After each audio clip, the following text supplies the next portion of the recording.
us. I forgot to place the delivery order. You start cooking now. That's what my mother-in-law, Altrin, blurted out on the day you were supposed to have a family dinner with relatives. She had promised to order delivery for the event. Enough food for 10 people. Brick meant expecting me to whip up a meal for that many people on the spot is ridiculous, but arguing with Catherine would be a waste of precious time. So, I got to work. My name is Mary. I'm 33 and work in a restaurant. My girlfriend owns the restaurant where I work. I'm married to John, a man 2 years my senior whom I met through work 3 years ago. John is incredibly kind and treats me well, so life is good. The problem is Catherine, who dislikes me. When John and I first moved into our new home, my parents-in-law helped us. What do you think, them? I cooked dinner. My father-in-law, David, praised my cooking, saying, "This is really delicious. Mary, you're an excellent cook." Catherine didn't like that David praised me. She snapped, showing off your cooking skills when you're just an amateur. Don't get carried away. When a snobby daughter-in-law? I was shocked. I'd never heard such harsh words from Catherine before. From that day on, she took a dislike to me. Thankfully, we didn't interact much with the in-laws after moving because they live far away. But whenever we did visit, Catherine would sarcastically say, "Mary, will you cook for us? You're good at it, right? What delicious dish will you treat us to today?" I didn't want to cook in front of Catherine anymore, so I'd suggest, "Oh, I'll pass on cooking today. Should we buy something instead?" But then she'd explode. "How dare you? Who do you think you are? Just cook." So, I had no choice but to cook every time, and it would have been bearable if she just ate without complaining. But she always said, "This is not to my taste," making the experience truly miserable. I dreaded going to the in-laws because of Catherine, who acted like an angel in front of David and John. It's so thorough that it can be said to be perfect. She never said anything sarcastic about me in front of David or my husband, and always when they weren't looking. Next, the PPLA day, I couldn't stand the stress over Catherine and finally told David and my husband about Catherine's misdeeds, but they were both skeptical. Of course, she was so convincing that when I finally told David and John about her behavior, they were skeptical. But John trusted me, so we started avoiding visits to the in-laws. Then one day, Catherine called. She said some relatives were coming over and they were hosting a dinner at the in-laws. It was more of a "you must come" than an invitation, but I decided to consult John first. John said we didn't have to go, but one of the relatives, Henry, had been kind to us, so we decided to go for his sake. When I told Catherine, she said, "Good. We're expecting a lot of people, so I'll order delivery. I'll handle the reservations." I was relieved. If she was ordering delivery, I wouldn't have to cook. But you'll have to help clean the house, she added. I agreed.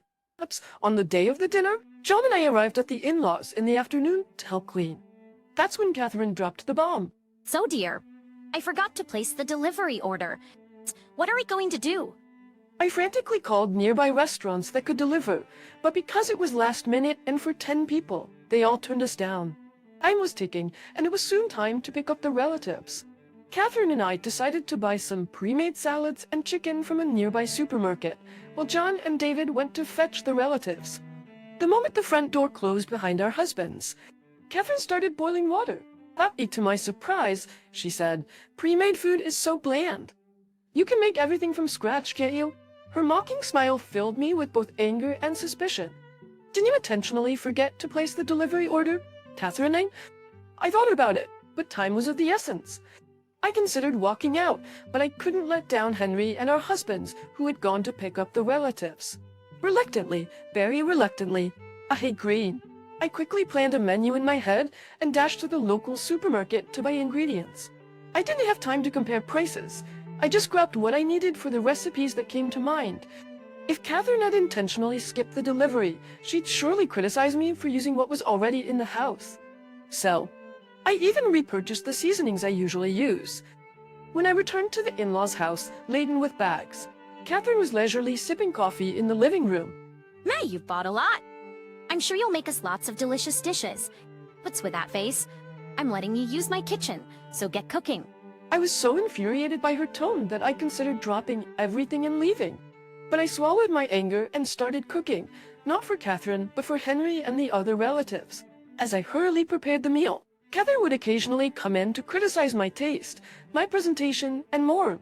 When I asked where certain kitchen tools were, she just laughed and didn't tell me. If I found them myself, she'd say, "You're rummaging through my kitchen like a common thief." I was furious, but time was running out, so I focused on cooking. Finally, the meal was ready. I looked at the clock. The husbands would be back in less than 10 minutes. I felt a sense of relief, but then Catherine came over to inspect the dishes. I'm so glad you made it in time. I was worried we wouldn't have anything to offer our guests. She laughed, implying that I was slow and inefficient. I was about to say, The whole reason we're in this mess is that you didn't order delivery. when she clapped her hands and looked at me with a smile. Well, you've served your purpose. You can leave now. I was stunned. Not a single word of thanks. And now this? Catherine let out an exaggerated sigh and shook her head as I stood there speechless. Do you even know what today is? It's a day for our family to gather and eat. It would be strange for you, a daughter-in-law, to be there when you're an outsider. Were you planning to eat with us? How presumptuous. I had a lot to say, but it all vanished. I couldn't waste another second on this woman. Understood. I will come back again. As I prepared to leave, Catherine watched me with a malicious grin. I texted my still-absent husband and left the in-laws' house without looking back, heading home. I asked my husband to convey my thanks to Henry and told him I would never visit the in-laws again. My husband, now aware of the situation, was furious but agreed for Henry's sake. 3 hours later, Vachin called. I ignored it, but she kept calling, so I blocked her number. Then my husband called. First, he confirmed that he'd thanked Henry, which was a relief. He then told me what happened after I left. Catherine explained my absence to the arriving relatives as a sudden illness. She then served the dishes I'd prepared, claiming them as her own. My husband, who knew the truth, was furious, and David also realized that the food was unlike Catherine's usual fare. He tries desperately to pursue Catherine in front of his relatives. That Henry took one bite and immediately said, "This tastes like Wilson's restaurant? You're saying you made this?" Catherine stumbled over her words as Henry grilled her on the ingredients and the dish names. Finally, she admitted, actually, I forgot to place the delivery order, so I had it delivered from that restaurant. But then another relative chimed in. A restaurant doesn't do delivery. Bush cornered. Catherine finally snapped. Lane, I apologize for serving food from such a cheap restaurant. Henry and the others were stunned. That's a high-end restaurant we only go to on special occasions. We retorted. Or a strew like. The relatives then said, Wilson's restaurant is a nice friend, is a high-end plate for special occasions. And didn't you know Mary is training there to take over for grandfather? Catherine had mocked me as an amateur cook, but I've been working as a chef at a high-end restaurant. I may not yet be on par with my grandfather, a master chef with 15 years of experience, but I certainly know more about cooking than Catherine. I clearly told her where I worked, and that was my grandfather's restaurant. My grandpa's restaurant has been a local favorite for years.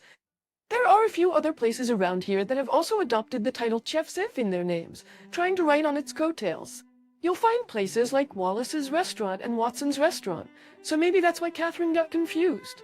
In today's world, you can find all sorts of information online, but my grandpa despises media attention and turns down all TV interviews. The restaurant doesn't even have a website. Reservations are only taken over the phone. So it must have been hard for Catherine to find it. She heard from relatives that they'd dined there a few times and muttered. Catherine was ready to laugh it off, but then Henry shifted the focus to me. Was Mary okay? I heard she's not feeling well. She shouldn't be cooking for all these people, she said. Exactly. Fetch Catherine. Did you force a sick Mary to cook? Why isn't she resting in her room? Did you really just make her cook and then send her home? As the questions piled on, Catherine seemed to break into a cold sweat. That's when my husband showed everyone the message I'd sent before coming home, revealing Catherine's harassment. The relatives were outraged. Despite their long journey, they left, and Catherine kept angrily calling me. While my husband was explaining all this, Catherine was yelling obscenities at me. I couldn't help but laugh at her barely audible shouts of, "Come and apologize." I promised never to return, so let's just cut ties. A few hours later, my exhausted husband came home. He'd also decided it was impossible to continue relations with Catherine and had cut ties. Even though I said we're cutting ties, she might still show up. Let's make sure the doors are locked, he warned. I double-checked the locks on the doors and windows before going to bed. But the next day, Catherine showed up at the restaurant where I work. Even though we hadn't opened yet, she barged in, furious. My grandpa, thinking it was a robbery, was met with Catherine yelling, "Your granddaughter is a terrible person. She has no manners, speaks of Kyrst, and lets her nonsense." I tried to intervene, but my grandpa calmly looked down at her. Visionaria. Catherine slammed down a menu. Eric, from now on, I'll educate her as a daughter-in-law should be. As compensation, let me eat here for free forever. What are you talking about? This is nonsense. Bring me some water. The milkshake. I'm going to kick her out. You are the doers. You white people, you can air out. Stunned by her absurdity, my grandpa shrugged and turned to the staff. What are you doing? The customer is always right. If you claim to be a god, act like one, not like a Mazar. I'll handle this troublesome person, because you bear for you. They might be waiting. Just as I was about to head to the back door, Henry appeared. Good morning. Brother, this Grosbad. It was noisy and no one was around, so I let myself in. Catherine was startled by Henry's sudden appearance and finally quieted down. Henry is actually a farmer and a longtime business partner who delivers produce directly to our restaurant. He also often brings us extra produce that doesn't meet commercial standards. I wanted to be hospitable to Catherine because she's a good relative and an important business partner. Catherine, now alert, started yelling more nonsense about how terrible my grandpa is, but Henry wasn't having it. Catherine shrieked insults at Henry and stormed out of the restaurant. Later on, after the family Tishan, David and Catherine divorced. She showed no signs of remorse and continued to badmouth me, my grandpa, and even Henry. David had reached his limit and kicked her out. After that, Catherine repeatedly tried to force her way into our home, demanding to live with us. But we had good security measures, so she couldn't get in. We ignored her while alerting the authorities. Eventually, she left, perhaps due to neighborhood gossip. Next, she stayed until the police arrived, but fled when approached by a burly officer. Now she lives in a cheap apartment and works a part-time job to pay rent. She keeps complaining about how miserable she is, making it hard for her to fit in at work. She's struggling with her new job since she's always been a homemaker and seems to be under a lot of stress. She's barely making ends meet and has been asking relatives for money, but everyone is ignoring her. All her voicemails and messages go to my husband's phone, which we've set to block her calls. Life has been peaceful since. 6 months later, I found out I was pregnant.